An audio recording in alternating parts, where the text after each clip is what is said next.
Welcome to The Explainer. Today, we're diving into the heart of mysticism. And I don't mean as some kind of complicated religion, but as a really practical personal path, a path to one of the most profound ideas out there, the actual experience of oneness. So, let me just start with a question for you. When you think about your place in the universe, do you ever feel like you're just one tiny drop in this huge, massive ocean? It's a pretty common feeling, right? But the mystical path, well, it suggests something totally different.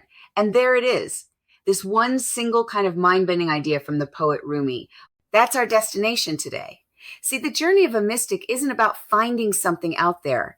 It's about realizing that the universe isn't just around you. It's also inside you. It's a huge shift in perspective from feeling separate to feeling completely unified.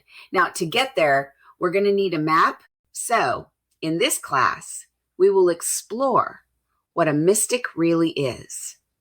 Then, we'll look at the 4 modes of consciousness. We're going to uncover the real root of our suffering, check out the tools for the journey, understand what it means to live from the heart, and finally find our own road home. Okay, let's get into it. When you hear that word mystic, what comes to mind? Probably some person far removed from everyday life, right? But what this course teaches is that a mystic isn't some kind of magical figure. Nope. It's anyone on a spiritual path of self-discovery. It's practical. It's designed to make your day-to-day life better. It's also experiential, a direct experience with the world. We know that we are co-creators with the divine.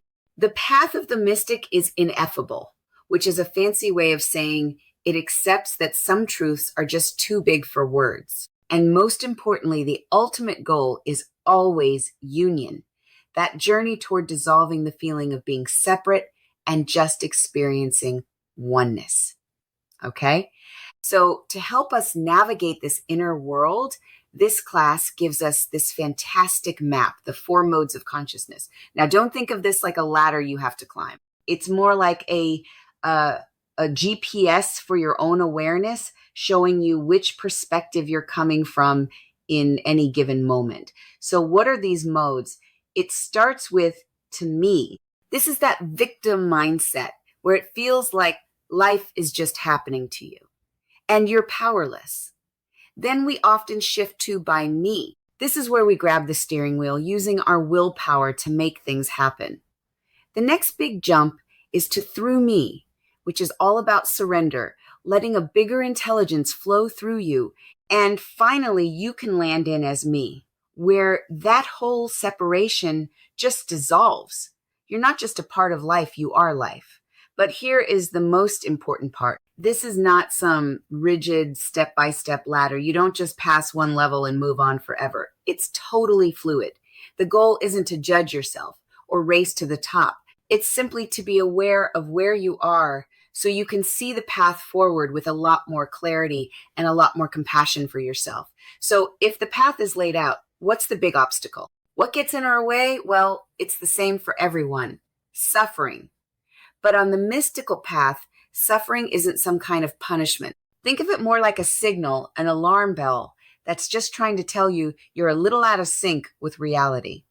You see, the mystical take on suffering is pretty great. This course teaches us that suffering isn't really caused by what happens to us, but by the ego's stubborn attachment to how we think things are supposed to be. It's that friction between what we want and what is that creates all the pain. This quote from Ernest Holmes just nails it, doesn't it? Our suffering a lot of the time comes from misusing our own power, the power of our own perception. When we identify with this small, separate self, we basically cut ourselves off from a much deeper truth, and we end up creating our own little prisons. But here's the good news. This journey actually comes with a toolkit. It's not just a bunch of abstract ideas. It's about having solid principles to guide you, practices to apply them, and specific methods to make it all real in your life. Let's break it down. Think of it like this. The principles are the what. These are the core truths, the big ideas like oneness. The practices are the ways you actually apply those truths, like say practicing gratitude, and the methods, those are the specific actions, the actual techniques you use, like keeping a gratitude journal or meditating. See, it's a whole system for turning a philosophy into something you actually live. So after all this work, what's the destination? What's the point? It's not about escaping the world or floating away on a cloud. It's about engaging with the world from a completely different center of gravity. Mystics call this living from the spiritual heart. This whole shift is really about moving from conditional human love to something else entirely. Conditional love, it's personal. It's based on expectations and it's always trying to get love back. But unconditional love, that's a whole different game. It's not personal. It's a state of being. It's always there and it doesn't need to get love because it is love. Ram Dass just captures this so perfectly. The spiritual heart isn't an emotion that comes and goes like happiness or sadness. It's a constant, steady state of being. It's love for everything and everyone for no particular reason at all. This is the perspective of oneness. This is what it feels like to be the entire ocean in a drop. So, we've looked at the map, we've identified the obstacles, we've opened up the toolkit, and now we've arrived at the final and maybe the most important insight of this entire journey. We have this idea that spiritual growth is about adding things on, striving to become this better, more enlightened version of ourselves. But that's not it. That's not it at all. The mystical path is actually a journey of subtraction. It's about letting go of all the false ideas, all the layers of who you think you are until you remember the truth that's been there all along. It's not a path to some new place. It's the road back home to who you truly are. And that brings us to the end of our explainer. But it's really a beginning, isn't it? It leaves us with just one simple question. Where does your path begin today?